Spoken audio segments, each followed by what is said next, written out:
इस पार्ट का हमारा फर्स्ट क्वेश्चन है question number 32। In this we have two coins that are tossed once और हमें फाइंड आउट करनी है probability of getting first two heads, second at least one tail. So the sample space for two coins होता है head head, head tail, tail head and tail tail.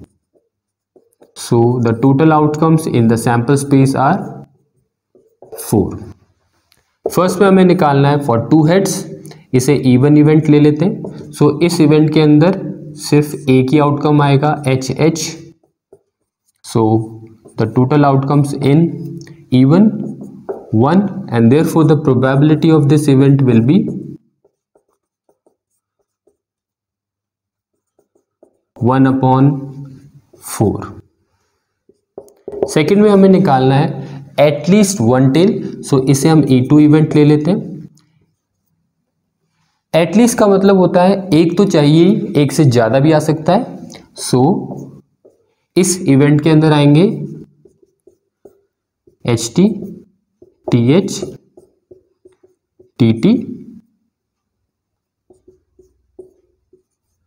So total outcomes in this event 3 and therefore the probability of this event is 3/4। हमारा next question है question number 33। In this we have two different coins that are tossed simultaneously और हमें find out करनी है probability first for two tails, second for one tail, third for no tail and fourth for at the most one tail. So यहां पर sample space होता है for two coins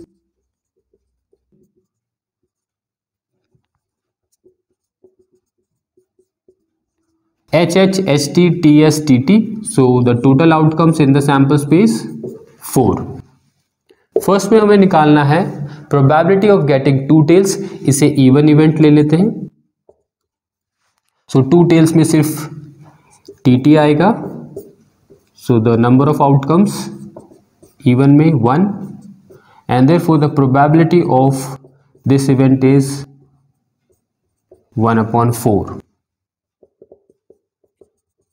second में हमें निकालना है फॉर वन टेल, इसे E2 event ले लेते हैं। इसके अंदर आएंगे ये दो event HT and TH।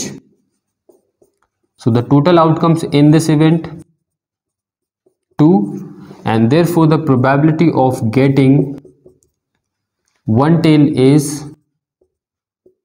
2/4। This gives 1/2। Third में हमें निकालना है नो टेल। सो ये तीनों नहीं आएंगे, सिर्फ HH आएगा। So the total outcomes in this event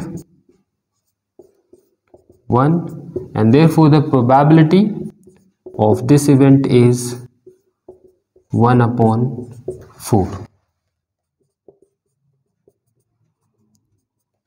fourth में हमें निकालना है at the most one tail, इसे E4 इवेंट ले लेते हैं।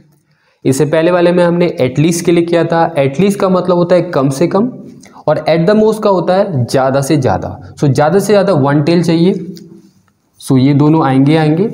इसमें हम कंसिडर करेंगे कि अगर टेल नहीं भी आता तो वो भी आ सकता है। सो HH। सो इसके अंदर इवेंट आएंगे HH, HT, TH। So total outcomes in this event